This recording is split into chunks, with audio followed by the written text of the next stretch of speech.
cedera tulang rawanlah yang bisa menjadi sebab awal dengan terjadinya osteoartritis yang dinamakan sebagai post traumatic arthritis. Beban yang tidak simetris pada sendi itu mengakibatkan suatu penekanan terutama pada struktur di bawah sendi. Kalau seseorang itu memang sudah menderita osteoartritis, maka sebaiknya memang dia menghemat sendinya, tetapi bukannya tidak boleh berolahraga, tapi memodifikasi. Bagaimana menentukan operasi itu tergantung dua hal, yaitu faktor penyakitnya sendiri dan faktor pasien. Kalau kita tidak bergerak atau inaktif, itu menimbulkan banyak hal yang membuat tubuh kita semakin banyak masalah. 3, 2, 1.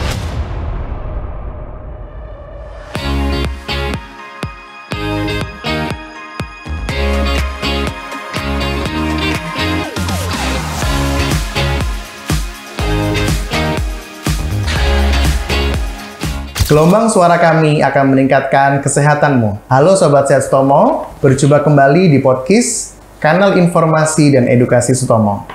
Pada kesempatan kali ini, saya Dr. Hizbila Yazid, spesialis ortopedi dan traumatologi konsultan, akan memandu diskusi dan bincang-bincang kesehatan kita bersama pakar dan guru besar kita, yaitu Profesor Dr. Dwikora Novembri Utomo, spesialis ortopedi dan traumatologi konsultan. Beliau merupakan guru besar dan staf pendidik dari kelompok staf medis, ortopedi, dan traumatologi Rumah Sakit Umum Dr. Sutomo, Surabaya. Assalamualaikum, Prof. Waalaikumsalam. Apa kabar, Prof? Baik, Alhamdulillah. Alhamdulillah. Ya, Prof.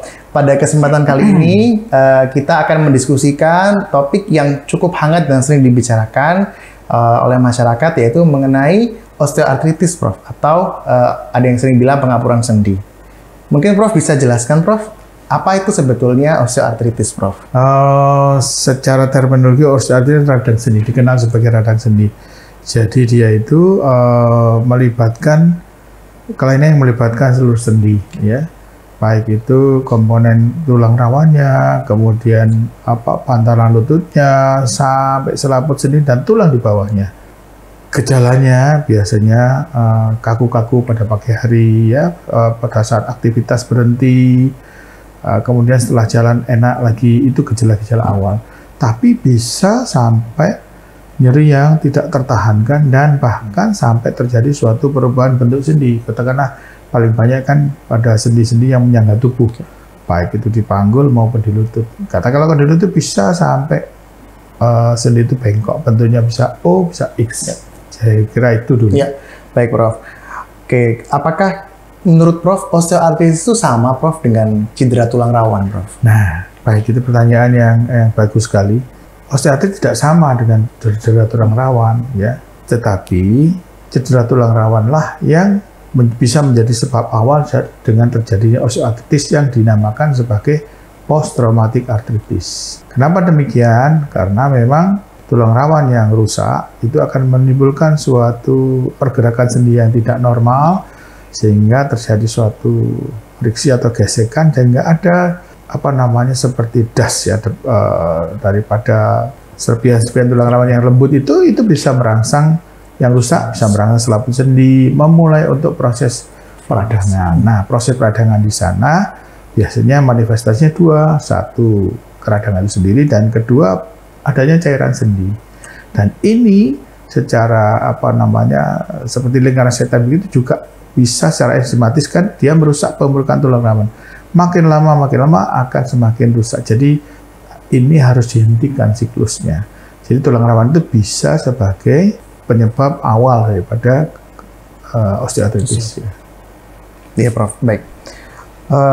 Kira-kira gejala awal osteoartritis yang harus diwaspadai apa ya, Prof? Selain mungkin tadi Prof sudah sebutkan. Ya, jadi biasanya penderita itu mengalami rasa tidak nyaman pada lututnya awal-awal, kaku-kaku, ya, terutama pagi hari kaku, ya. Kemudian setelah dibuat jalan, nggak sampai setengah jam sudah enak dibuat jalan. Kemudian kalau dia berdiri atau istirahat lama akan kambuh lagi kakunya, sehingga dia akan berjalan lagi enak. Sehingga periode ini akan sering terjadi, ya, pada saat-saat awal. Tetapi pada saat-saat selanjutnya, biasanya ketika sudah ada delaminasi daripada tulang rawannya sehingga menimbulkan beban yang tidak simetris pada sendi, itu mengakibatkan suatu penekanan terutama pada struktur di bawah sendi ya, yang namanya subchondral bone. Nah, di sana tekanannya tinggi sehingga nyeri yang tidak tertahankan. Nah, ini biasanya sudah mulai membengkok sedikit sampai parah sehingga tulang ketemu tulang, sehingga terjadi namanya kissing of the bone. Itu stadium akhir daripada grade akhir daripada osteoartritis. Kira-kira itu gejala daripada osteoartritis. Ya, baik Prof. Kemudian Prof, selain gejala tersebut, kira-kira bagaimana cara kita bisa memastikan seorang itu benar-benar menderita osteoartritis, Prof? Ya, baik. Memang yang jelas osteoartritis ini gejalanya tidak ada radang yang terlalu berlebihan, memang ada radang ya, terutama pada sisi yang sakit, terutama di lutut bisa kelihatan bahwa dia memang terasa hangat dan sebagainya. Tetapi untuk memastikan memang harus ada melalui serangkaian seperti kita sebagai dokter ya, ditanya pasiennya anamnesa yang penting apa tadi, gejala-gejala kekakuan, pada pagi hari rasa tidak nyaman, kemudian pada saat kegiatan yang ringan setelah jalan hilang ya, ataupun kalau dia memberat tadi sudah saya sebutkan. Kemudian secara fisik itu bisa terlihat ya, secara fisik kita harus melihat bahwa apakah ada memang keradangan, adanya cairan sendi, adanya kalau pada waktu berdiri bengkok atau tidak, bentuknya O atau X ya. Kalau masa awal itu susah, tetapi itu bisa dikonfirmasi dengan foto. Banyak foto yang harus dilakukan ya. Selama ini kita melakukan foto lutut saja, sebetulnya tidak menggambarkan karena itu sesuatu yang statis.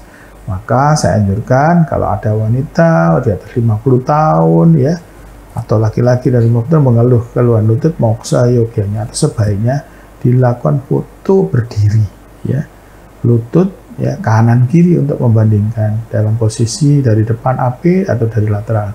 Adapun foto-foto lain yang bisa menunjang dan lebih memperkuat adalah adanya suatu skanogram. Jadi foto dari atas panggul sampai ke ankle, namanya skanogram. Yang ketiga adalah foto yang dinamakan Rosenberg view. Itu dengan foto sedikit menekuk, itu menggambarkan celah sendi yang bukan hanya di bagian depan ya. Jadi itu kira-kira untuk memastikan, sehingga dari sana bisa tahu ini memang gradasi awal atau ini memang gradasi yang sudah akhir gitu ya. Ya, baik Prof. Jadi memang osteoartritis itu bisa terdampak pada seluruh bagian sendi ya Prof ya. Tidak hanya yang bagian weight bearing saja, tapi dengan bagian tempurung lututnya pun atau celah sendi juga bisa mengalami osteoartritis ya Prof. Ya. Baik. Oke, kemudian apakah osteoartritis bisa dicegah Prof? Dan bagaimana mungkin? Jadi osteoartritis itu kalau dibilang bisa dicegah sangat susah ya dicegah, tetapi bisa dikendalikan. Ya, ditunda mungkin ya Prof. Ya, dikendalikan. Jadi dalam artian memang kalau memang sudah kena osteoartritis ya itu dikendalikan supaya tidak progresif ya, tidak progresif. Karena kelainan ini akan terus sesuai dengan seiring dengan waktu ya. Karena kita tiap hari kan tidak diam saja beraktivitas menggunakan sendi tersebut ya. Baik Prof. Kira-kira tipsnya bagaimana Prof untuk mencegah atau mengendalikan osteoartritis? Ya, jadi memang kalau seseorang itu memang sudah menderita osteoartritis, maka sebaiknya memang dia menghemat sendinya, tetapi bukannya tidak boleh berolahraga, tapi memodifikasi aktivitasnya. Artinya dia tetap boleh olahraga, ya, cuman tidak boleh high impact, hiking, kemudian aerobik yang naik loncat-loncat begitu, ya. Jadi olahraga, sehingga dengan olahraga tersebut maka ada pergerakan sendi, ada kekuatan otot di sana ya, jadi ototnya tetap bagus ya, tonusnya bagus. Kemudian dengan kita berdiri kan tulangnya tetap tidak keropos ya, tidak kuat, sehingga benar-benar tetap dijaga bahwa sendinya juga tidak gampang rusak, tetapi secara keseluruhan bahwa fungsi daripada ekstremitas itu baik ya. Ya, baik Prof. Jadi tetap olahraga tetap boleh dan diperlukan ya Prof ya, untuk menjaga kekuatan tulang dan otot juga Prof. Kira-kira olahraga apa Prof yang Prof rekomendasikan? Ya, yang non high impact, yang jelas memang harus ada penguatan daripada otot-ototnya. Karena apa? Itu sangat penting. Stabilitas otot itu sangat penting pada waktu berjalan. Bahkan ada penelitian mengatakan bahwa katakanlah pada osteoartritis lutut, kalau otot daripada quadriceps terutama itu kuat, maka delaminasi daripada tulang rawan atau penimbunan itu berkurang, ya, itu kan stabil dia. Yang kedua adalah bagaimana memberikan nutrisi daripada tulang rawan tetap terjaga meskipun sebagian tulang rawan sudah rusak, ya dari sini, maka itu sebaiknya ada suatu gerakan yang intermittent di sendi tersebut tanpa suatu beban. Biasanya yang paling gampang adalah cycling, bersepeda, ya, cycling dan sebagainya. Salah satu contohnya. Salah satu contoh, ya. Boleh berenang juga boleh. Ya, saya kira, tapi cycling secara ritmik itu bagus. Ya. Baik, Prof. Terima kasih. Tadi Prof juga sampaikan, walaupun sudah berolahraga tetap masih bisa terkena osteoartritis, ya, Prof. Apakah orang yang sudah aktif berolahraga sejak dini atau atlet juga masih bisa terkena osteoartritis, Prof? Ya, saya kira begini. Kausa daripada osteoartritis itu multifaktorial, ya. Ada satu hal yang menarik bahwa di sini ada faktor genetik. Yang aneh memang, pasien-pasien yang kita lakukan operasi, 75% bukan pasien yang gemuk, tetapi pasien yang kurus. Itu menunjukkan bahwa meskipun dia kurus, langsing gitu, pada usia tertentu, dia kakinya bengkok tiba-tiba dan dia terkena osteoartritis yang memerlukan tindakan. Jadi ada faktor yang namanya genetik. Jadi menurut saya, ya meskipun kita berolahraga, asal kita menjaga bahwa kalau itu kan idiopatik atau genetik ya, maka yang tidak kita jaga, artinya jangan sampai meskipun kita olahraga menghindari cedera. Kalau cedera cepat-cepat ditangani supaya sendinya tetap stabil dan bagus. Ya, jangan sampai ada cedera kemudian dipakai olahraga terus. Itu yang tidak boleh. Tapi segeralah diobati cederanya sehingga kembali bisa berolahraga. Jadi penanganan cedera olahraga itu juga merupakan salah satu pencegahan, ya, Prof. Ya, ada namanya post traumatic arthritis. Jadi tetap kita bisa berolahraga, tapi tetap harus dijaga keamanannya dalam berolahraga, baik pemanasan, pendinginan, dan juga jika ada cedera olahraga juga segera ditangani, ya, Prof. Ya, baik, Prof. Oke, Prof. Kemudian mungkin pertanyaan yang juga sering ditanyakan masyarakat, Prof. Apakah penggunaan suplemen sendi seperti glukosamin itu menurut Prof bagaimana, Prof? Ya, jadi sebetulnya kalau glukosamin itu kontroversi, ya. Jadi ada beberapa yang mengatakan menerima, tetapi kalau ortopedi, American Orthopedic Surgeon itu tidak menerima. Memang secara logika tulang rawan itu, ya, sendi itu, tetap tulang rawan, tidak ada pembuluh darahnya, tidak ada jaringan sarafnya, tidak ada jaringan limfanya, sehingga kalaupun kita melakukan konsumsi daripada obat seperti glukosamin dan sebagainya, maka dia akan berhenti di daerah sinovial, selaput sinovial yang ada pembuluh darahnya. Bagaimana mencapai tulang rawan? Ya, tentunya lewat cairan sendi. Nah, itu tadi makanya memang ya gerakan-gerakan yang intermittent daripada sendi itu membantu, mungkin dikombinasikan dengan itu akan cukup berguna, tetapi memang sebagian besar tidak menerima hanya sebagai suplemen makanan, ya. Jadi kalau di iklan-iklan itu bahwa glukosamin bisa menyembuhkan, tidak terbukti. Cuman memang secara klinis pasien-pasien itu merasa lebih nyaman, terutama kalau dikombinasikan dengan misalkan cycling atau latihan, ya saya kira itu. Dengan terapi fisik juga, ya, Prof. Ya. Jadi suplemen sendi saja tidak bisa mencegah atau memperbaiki kondisi osteoartritis, ya, Prof. Ya. Tetap perlu ada terapi lain, salah satunya terapi fisik. Ya. Baik. Oke, Prof. Kemudian apakah osteoartritis ini bisa diobati, Prof? Ataukah apakah harus selalu operasi? Ya. Nah, mungkin yang banyak ditanyakan. Betul. Jadi memang kita lihat jelas, memang harus ditentukan dulu betul-betul dipastikan ini osteoartritis dan gradasinya berapa. Kita mengenal Green Lawrence, ya, ternyata klasifikasinya. Kalau grade 1-2, biasanya kita masih konservatif. Konservatif berupa, katakanlah, yaitu tadi, modifikasi aktivitasnya, ototnya harus dikuatkan, sendinya harus dilatih, makanan yang bagus, ya. Ya, saya kira itu. Dan obat-obatan tentunya, ya. Tetapi penggunaan obat-obatan, terutama anti nyeri itu, juga berbahaya kalau terus-menerus, karena bisa berakibat yang lain, terutama udah ginjal dan sebagainya. Tetapi ketika sudah timbul yang namanya grade 3, grade 4, ya, di mana pada foto terjadi penurunan atau penyempitan celah sendi, Nah, ini problemnya bukan hanya pada keradangan sebagainya, tetapi ini ilmu ortopedi ya, ada namanya interosseous pressure. Jadi ada peningkatan tekanan yang tinggi di daerah subkondral ya, di mana di bawah tulangnya itu, daerah yang menyempit itu terjadi seperti hipertensi lah di dalam tulang, sehingga obat-obatan tidak bisa berefek ya. Sudah dikasih obat nyeri, di fisioterapi, diinjeksi, tetap nyeri.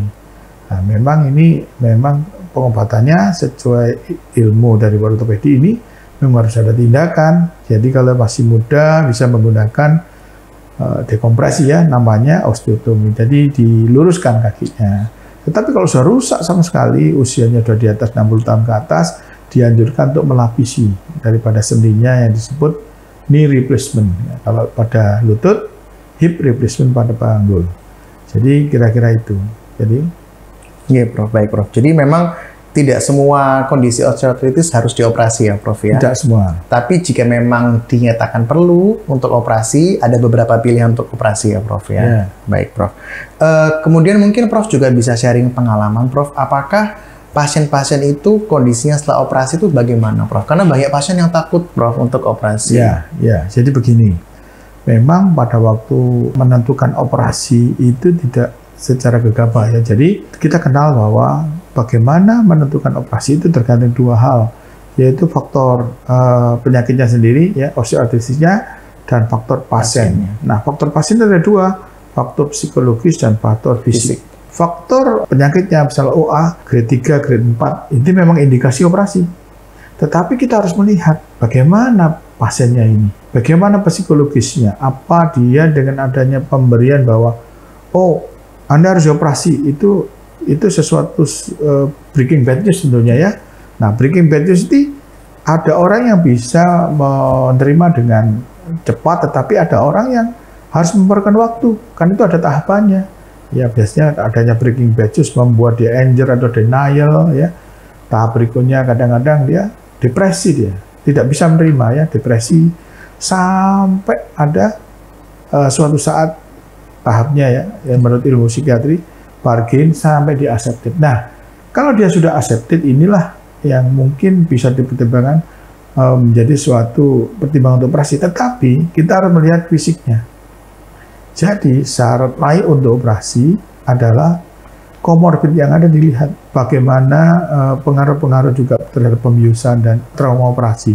Bagaimana fungsi jantungnya, baik itu rekaman jantung maupun USG jantung ya, kemampuan memompa jantung. Itu perlu kenapa? Karena kita menggunakan bone cement beresiko untuk terjadinya suatu BCIS ya, shock ya, bone cement implantasi syndrome. Kemudian fungsi-fungsi yang lain, fungsi ginjal bagaimana, fungsi liver, dan semuanya fungsi. Sehingga kalau memang betul-betul faktor fisik, lab, komorbid itu bisa dikendalikan, diabetes dan sebagainya, kemudian faktor psikologis, beliau ini sudah accepted, dan memang indikasi operasi, dilakukan operasi. Tetapi kalau tidak, lebih baik jangan. Jadi tetap upaya-upaya sambil menangani secara konservatif, tapi pasien diedukasi. Jadi itu yang paling penting. Tidak harus melihat foto langsung dilakukan operasi. Ya. Tidak boleh, harus dilihat pertimbangan faktor pasien melalui dua hal tersebut. Itu saya kira. Jadi insya Allah setiap kita melakukan tindakan operasi pasti dengan penuh pertimbangan ya, Prof ya. Tidak, dan juga persiapan supaya komplikasinya tidak terjadi ya, Prof. Baik, Prof, untuk kira-kira apa pesan Prof untuk masyarakat tentang osteoartritis ini? Jadi pesannya memang osteoartritis ini bukan untuk ditakuti ya, tapi memang ini bisa menjadi kita bisa menerima bahwa kita menderita osteoartritis, tapi dengan cara bahwa kita sadar dan ini bisa dikendalikan. Ya, bisa dikendalikan. Sehingga yang sudah terkena osteoartritis harus betul-betul menghemat sendinya, dan kalau memang ada operasi memerlukan tindakan operasi, ya memang harus mendapatkan penjelasan sepenuhnya sehingga benar-benar bisa menerima dan accepted ya, bahwa memang tindakan itu akan menjadi lebih baik kalau dilakukan, sehingga Anda bisa lebih aktif dan bisa kembali ke aktivitas semula ya. Karena bagaimanapun juga kalau kita tidak bergerak atau inaktif, itu menimbulkan banyak hal yang membuat tubuh kita semakin banyak masalah. Terutama katakanlah kalau kita diam saja, maka otot kita makin kecil karena tidak berjalan, kemudian sendi kita kaku, tulang semakin keropos, dan sehingga mudah jatuh, ya, mudah jatuh, patah itu, beruntun seperti circular fitusus. Intinya kenali osteoartritis, bisa bahwa itu juga bisa dikendalikan, ya. Saya kira itu. Ya. Baik, terima kasih banyak Prof. Dwi-Kora atas penjelasannya dari A sampai Z, dari gejala sampai penanganan lengkap mengenai osteoartritis. Jika Bapak Ibu atau rekan-rekan sekalian ada keluhan atau menduga terkena osteoartritis, bisa berkonsultasi dengan Profesor Dr. Dwi-Kora Novembri Utomo, spesialis ortopedi dan traumatologi konsultan, atau dengan tim dari KSM Ortopedi dan Traumatologi Rumah Sakit Umum Dr. Sutomo Surabaya. Kenali osteoartritis dan lawan sejak dini. Kurang lebihnya kami mohon maaf. Sampai jumpa lagi bersama Rumah Sakit Umum Dr. Sutomo, masyarakat sehat dan menyehatkan. Wassalamualaikum warahmatullahi wabarakatuh. Waalaikumsalam warahmatullahi wabarakatuh.